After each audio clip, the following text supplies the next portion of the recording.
जैसा हम सभी जानते हैं कि ज्योग्राफी ऑप्शनल 300 मार्क्स का होता है और नए पैटर्न से एक ही पहले जो हुआ करता था 2 पेपर हुआ करता था 200 नंबर का, जिसमें फर्स्ट पेपर जो हुआ 200 मार्क्स का वर्ल्ड ज्योग्राफी और सेकंड पेपर जो हुआ करता था वो 200 का इंडियन ज्योग्राफी से क्वेश्चन। उसमें भी सेक्शन ए सेक्शन बी हुआ करता था। सेक्शन ए में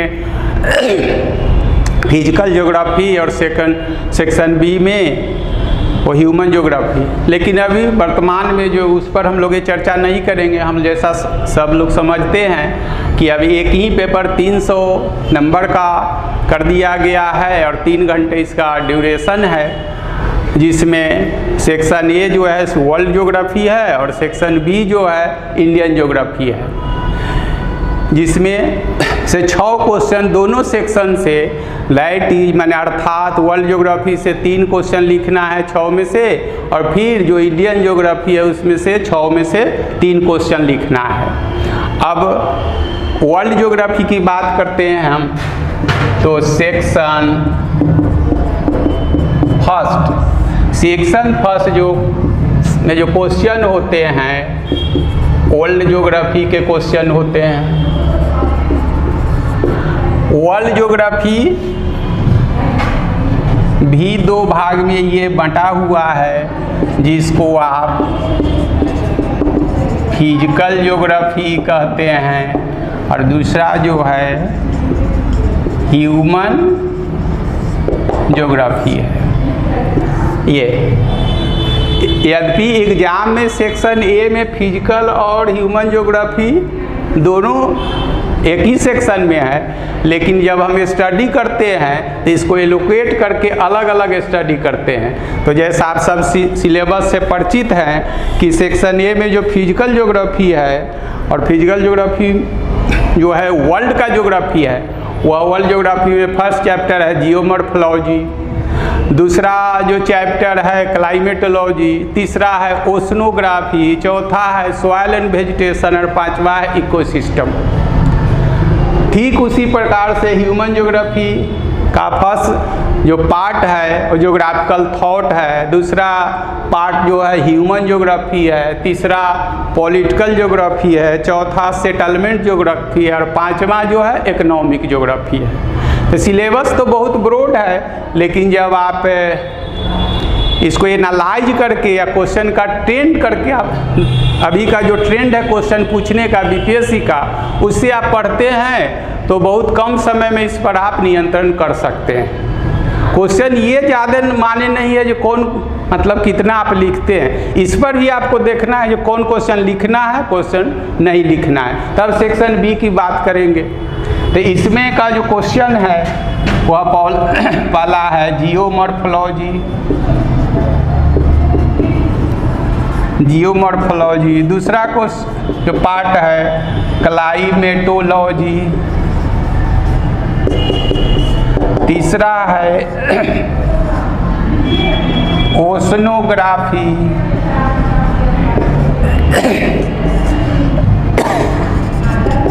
चौथा है सॉइल एंड वेजिटेशन और 5वां जो है इसी को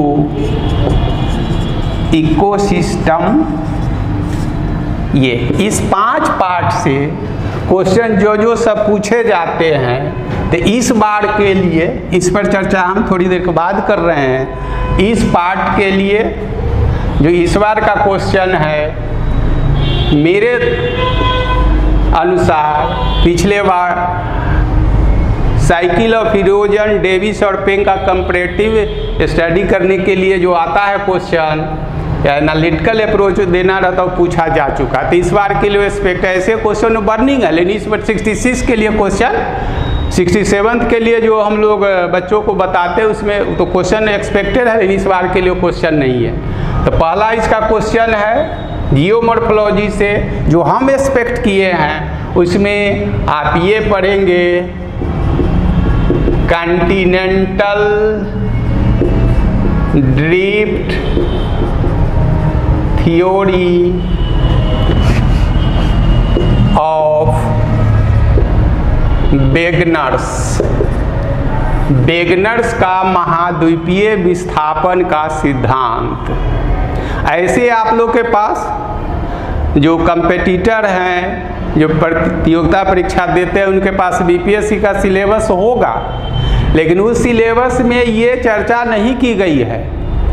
उस सिलेबस में नहीं लिखा हुआ है कि वेगनर का महाद्वीपीय विस्थापन का सिद्धांत उसमें मेंशन नहीं किया गया है, लेकिन ये क्वेश्चन पूछा जाता है इसलिए कि बीपीएससी जो है पटना यूनिवर्सिटी के 3 वर्षीय जो सिलेबस है ज्योग्राफी का, उसमें ये सिलेबस है, इसलिए क्वेश्चन पूछा जाता है। बार बार हम क्लास में भी इसकी चर्चा करते हैं, तो इसको इग्नोर नहीं करना है। पूछा भी जा चुका है क्वेश्चन 45 या 46 में क्वेश्चन ये पूछा जा चुका, तो इसलिए इस बार का एक्सपेक्टेड क्वेश्चन है ये। दूसरा क्वेश्चन जो है प्लेट टेक्टोनिक क्या है, प्लेट टेक्टोनिक क्या है, ये भी क्वेश्चन है। और इसका संबंध जो है एंड इट्स रिलेशन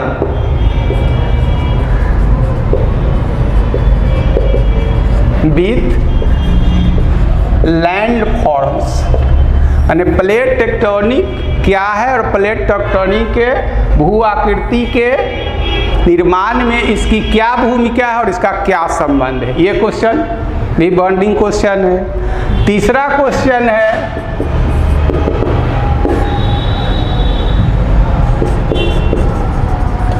खास टोपोग्राफी, खास स्थाकृति क्या है और इसमें ये जो कंडीशन अंडर व्हिच खास टोपोग्राफी डेवलप, मतलब खास स्थलाकृति के लिए क्या क्या कंडीशन है, कौन कौन सरकमस्टांस है, कौन सी परिस्थितियाँ जो चाहिए, जो आप पढ़ेंगे, कोई बुक पढ़ते हैं, कहीं से नोट पढ़ते हैं, कहीं पर पढ़े हैं तो इसमें मिलेगा जो खास टोपोग्राफी, ये रीजनल टोपोग्राफी है, हर क्षेत्र में खास टोपोग्राफी नहीं मिलती है, तो उसके लिए कंडीशन क्या क्या है किसी प्रकार की स्थलाकृति, तो ये खास टोपोग्राफी के लिए कंडीशन क्या है वो पहले लिखेंगे। और दूसरा इसमें इरोजनल और डिपोजिशनल, तो इरोजनल में तो अनेक है, तो इसको समअप करके आपके समय प्रबंधन भी जरूरी है और समय की बाध्यता भी रहती है, तो जिसमें आप डिपोजिशनल में आप सब लोग जानते हैं, जिनका ऑप्शनल है जानते हैं, स्टेलेक्टाइट स्टेलेग्माइट, इसमें डिपोजिशनल में लिखेंगे। और उधर इरोजनल में है उतना नहीं, 2-3 लिख के और कंडीशन जो है वो लिख देंगे। ये इस बार के लिए बर्निंग क्वेश्चन है। और चौथा अगर आपके पास है या जानते हैं तो बेहतर है, एरिड टोपोग्राफी, एरिड टोपोग्राफी शुष्क स्थलाकृति क्या है और शुष्क स्थलाकृति के लिए कौन सारे फैक्टर्स या कंडीशन जो होते हैं लिएबल या रिस्पॉन्सिबल होते हैं, और इसको भी आप लिखते हैं तो इसमें भी आप इरोजनल,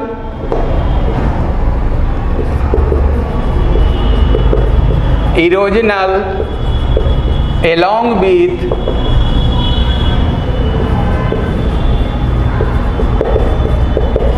डिपोजिशनल एरिड टोपोग्राफी को भी एक नज़र देख लेंगे। अभी ये तो क्वेश्चन ये नहीं पूछा जा रहा है, ये 42 में पूछा गया, लेकिन एक्सपेक्ट किया जाता है, यानी इस 3 में से एक को किसी को आना है, ये फिक्स्ड है। और एडिशनल में इसको भी थोड़ा आप देख लेंगे। ये आपका हो गया जियोमॉर्फोलॉजी से। दूसरा है क्लाइमेटोलॉजी से, तो कोपेन का क्लासिफिकेशन पिछली बार 65 में पूछा जा चुका है, इसको तैयार नहीं करना है। आप इससे क्वेश्चन एक आप तैयार कर लेंगे,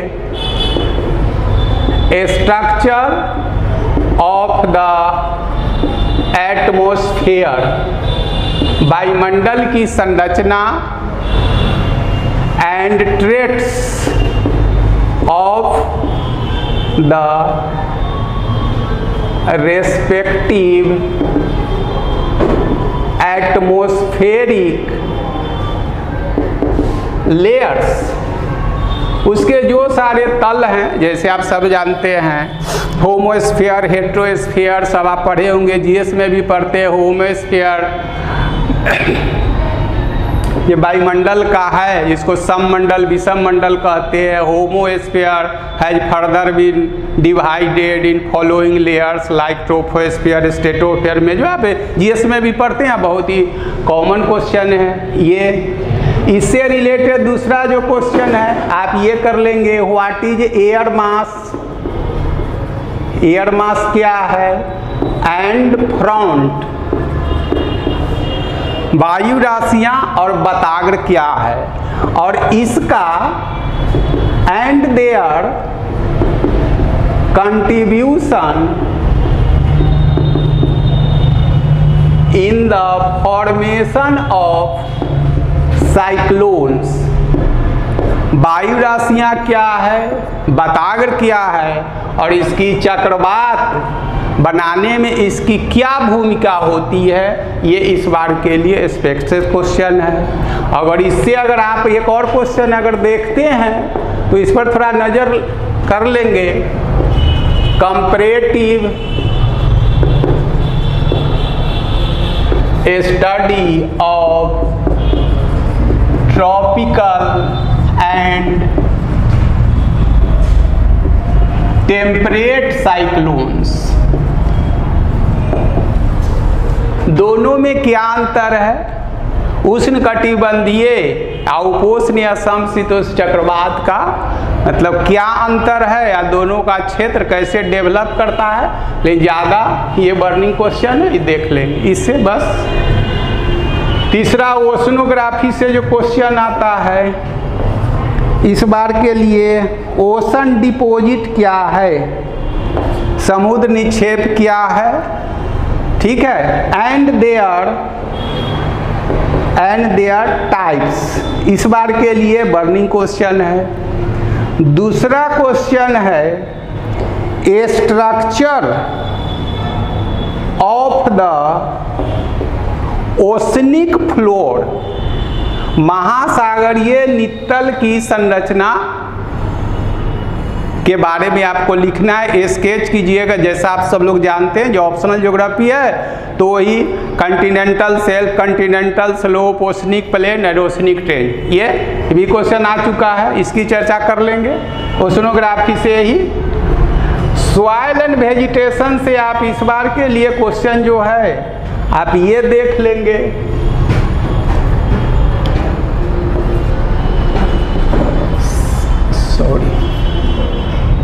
व्हाट इज बायोम, जीवोम क्या है, बायोम क्या है, और पार्टिकुलरली मॉनसूनल बायोम, ये पढ़ लेंगे, इस बार का क्वेश्चन यही है। फिर अगला है इकोसिस्टम। इकोसिस्टम से आप देख लेंगे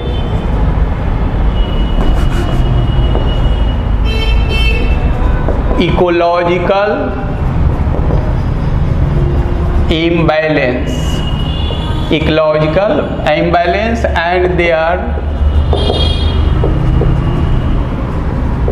remedies। इसलिए कि इकोसिस्टम पर आधुनिक मानव का क्या प्रभाव पिछले 65 में पूछा जा चुका है, लेकिन ये ऐसा इकोसिस्टम एक चैप्टर है या फिजिकल ज्योग्राफी का एक भाग है जिससे डायरेक्ट या इनडायरेक्ट कोई ना कोई क्वेश्चन हर बार पूछा जाता है, इसलिए ये देख लेंगे। ये हो गया आपका वर्ल्ड ज्योग्राफी का सेक्शन ए। सेक्शन ए में फिजिकल ज्योग्राफी है, ठीक है। इसी तरह सेक्शन ए का बी पार्ट है, हम अपने स्तर से इसको अलग कर दिए हैं। ऐसा आप सिलेबस देख के आप सब लोग परिचित होंगे, जिनका ऑप्शनल ज्योग्राफी है वो तो ज्योग्राफी बेहतर स्टडी कर ही रहे होंगे, फिर भी मेरी अकाउंटेबिलिटी है, हमने ये कर दिया है। अब ह्यूमन ज्योग्राफी में पहला सेक्शन जो है ज्योग्राफिकल थॉट है, जैसा कि ऊपर हमने बता दिया है कि ज्योग्राफिकल थॉट, भौगोलिक चिंतन। तो पिछली बार क्वेश्चन आ चुका है डिटर्मिनिज्म वर्सेस पॉसिबिलिज्म, नियतिवाद बनाम संभववाद, बर्निंग क्वेश्चन है इसे, लेकिन इस बार के लिए जो क्वेश्चन है इससे रिलेटेड, अब ज़्यादा नहीं, इस पर एक क्वेश्चन आप ये जरूर पढ़ लेंगे, क्वांटिटेटिव रिवॉल्यूशन, इससे क्वेश्चन आप इस बार एक बस ये तैयार कर लेंगे।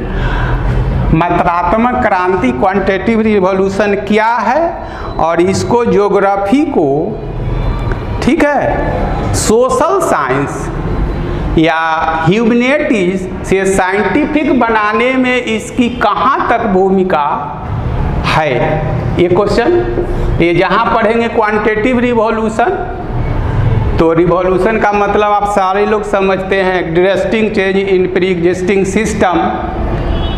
तो इसके लिए क्या क्या कंडीशंस है, क्वांटिटेटिव रिवॉल्यूशन की भूगोल में आवश्यकता क्यों, या कई फेजों से गुजरा है, और इसकी कहाँ तक भूमिका जो है, इसको क्वांटिटेटिव रिवॉल्यूशन, दूसरे शब्द में इसको मेथोडोलॉजिकल प्रोसेस है ये। तो ये किस हद तक इसको वैज्ञानिक रूप देने में, रेशनल अप्रोच रखने में, इम्पेरिकल टू ऑब्जेक्टिविटी लाने में इसकी कहाँ तक भूमिका है, ये आप बेहतर फुल क्वेश्चन आता है, ये पढ़ लेंगे ज्योग्राफिकल थॉट से। इसके बाद ह्यूमन ज्योग्राफी आता है,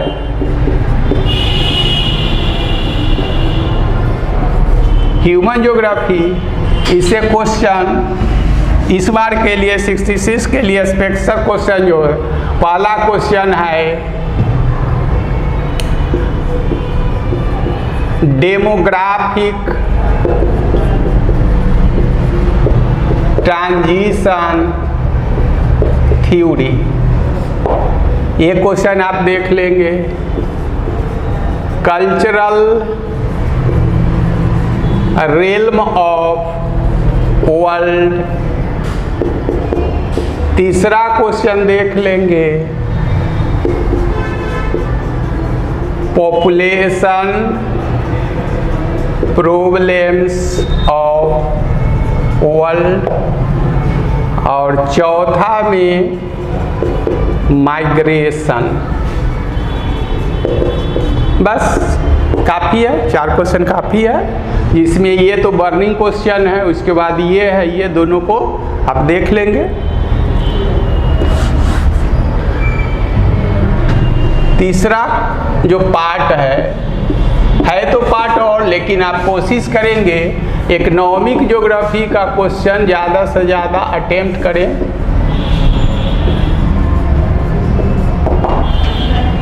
इकोनॉमिक ज्योग्राफी क्वेश्चन आप अटेम्प्ट करेंगे, आपके पास विकल्प होगा, लेकिन आप कोशिश कीजिएगा इकोनॉमिक ज्योग्राफी से जो क्वेश्चन सब हैं उसको अटेम्प्ट करें।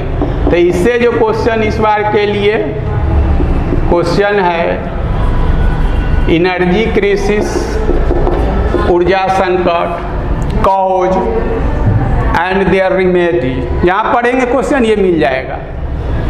दूसरा है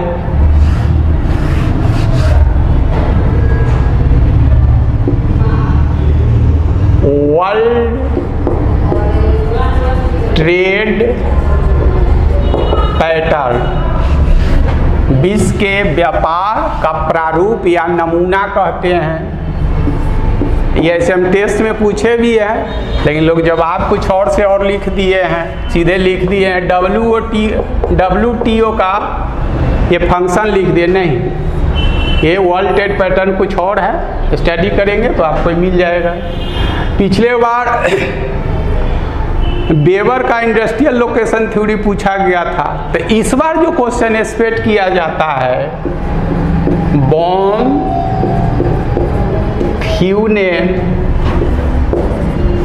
थ्यूनेंस एग्रीकल्चर लोकेशन थ्योरी, ये इस बार के लिए बहुत ही बर्निंग क्वेश्चन है। और एग्रीकल्चर से ही क्वेश्चन आपका ये है, हिटले एग्रीकल्चरल डिवीजन, यानी हिटले का कृषि का वर्गीकरण, ये इकोनॉमिक ज्योग्राफी से ये क्वेश्चन है। ठीक, ठीक है। और एक पॉलिटिकल ज्योग्राफी है, पॉलिटिकल ज्योग्राफी भी आप देख लेंगे, इसमें तो शॉर्ट क्वेश्चन आता है। बफर जोन क्या है, बी में देख लीजिएगा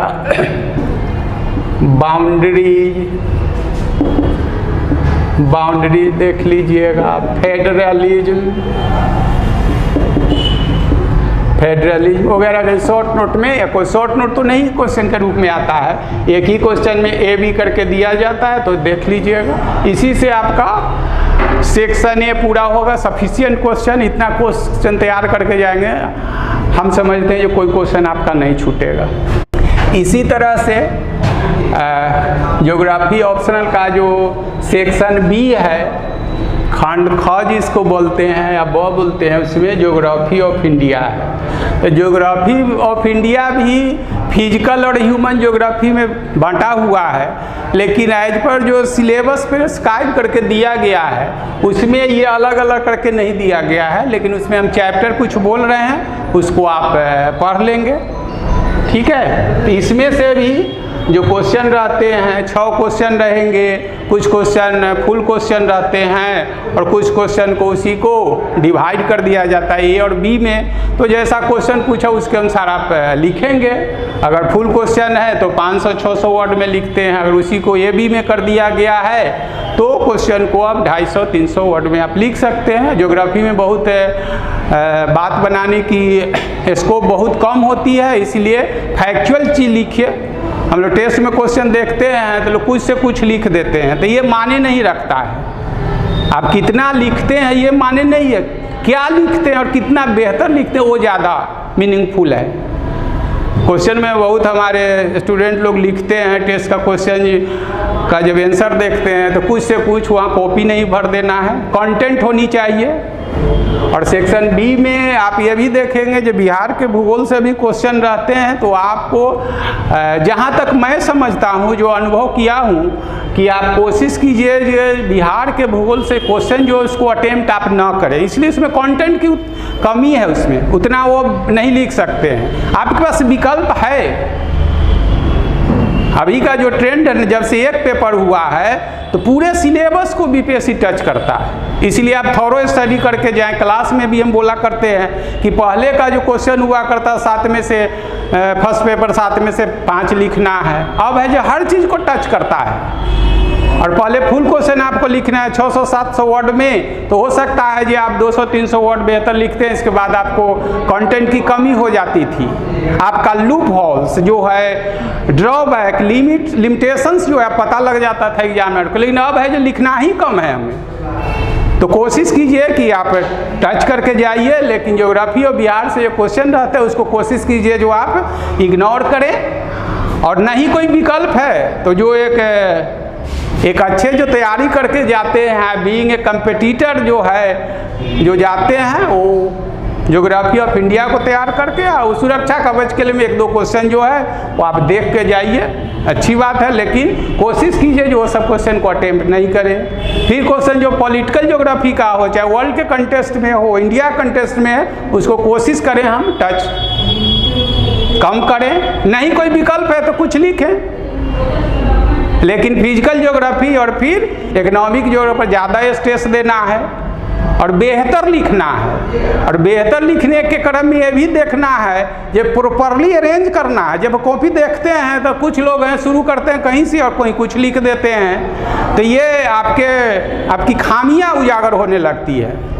इसीलिए कहा गया है कि दो या although you have a lot of knowledge but could not express properly can't fetch you more and more marks. आपके पास बहुत ज्ञान है, लेकिन इसको प्रॉपर वे में इसको आगे एक्सप्रेस नहीं करते हैं तो आप अच्छा मार्क्स उधर से अंक नहीं प्राप्त कर सकते हैं। इसका भी ख्याल रखना है। कॉपी हम लोग देखते हैं तो देखने मिलता है जो शुरू किए कहीं से लिंक कट गया, फिर दूसरा फैक्ट को शुरू कर देते। इस पर थोड़ा ध्यान देना है। और बात बनाने की इसमें स्कोप बहुत कम है, जो जानते हैं उतने लिखिए। आप क्वेश्चन का आंसर पार्ट वाइज रहे, जितना लिखेंगे उसमें नंबर आपको मिलेगा, इसको ख्याल रखना है। तो इसमें भी है फिजिकल ज्योग्राफी ऑफ इंडिया में फिजिकल पार्ट है, तो इसमें आप ये देख लीजिएगा, फिजिकल डिवीजन ऑफ, ये जीएस का भी क्वेश्चन है, physical division of India, Bharat का भौतिक विभाजन। आप जीएस में भी पढ़ते हैं, ये ऐसा बर्निंग चीज़ है, इसको आप पढ़ लेंगे। ठीक है, ड्रेनेज सिस्टम को आप देख लेंगे, प्रवाह तंत्र, और मानसून का मैकेनिज्म पिछली बार पूछा जा चुका है, तो इस बार के लिए क्वेश्चन नहीं है। दूसरा क्वेश्चन है ह्यूमन एस्पेक्ट ऑफ इंडिया, तो उसमें जो है tribal problem and their remedies, या इसी को दूसरे शब्द में what is tribal problem and measures has to been taken to overcome tribal problem. इसके लिए क्या क्या कदम उठाए गए हैं वो सब आप लिखिए। ये पिछली बार जो क्वेश्चन आ गया है कि पॉपुलेशन का डिस्ट्रीब्यूशन आ चुका है, तो इस बार आप पॉपुलेशन प्रॉब्लम्स ऑफ इंडिया, ये आप देख लेंगे।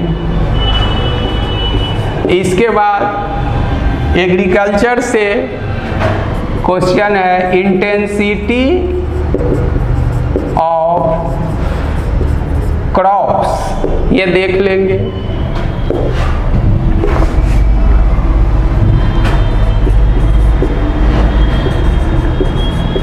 Role of rural market in inter regional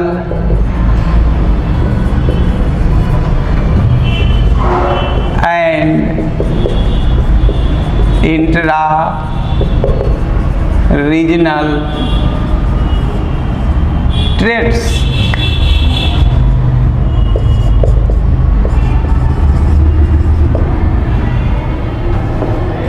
अंतर क्षेत्रीय और अंतरा क्षेत्रीय व्यापार में ग्रामीण बाजार की क्या भूमिका है, ये बहुत ही बर्निंग क्वेश्चन है, इसको आप देख लेंगे कृषि से। अगला क्वेश्चन देख लेंगे industrial policy of India,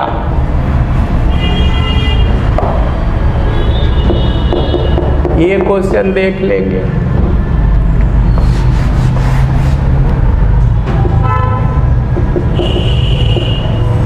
internal structure of Indian towns, भारतीय नगरों की आंतरिक संरचना, और ये भी आप जीएस में भी पढ़ते हैं, इकोलॉजिकल इम्बैलेंस, ये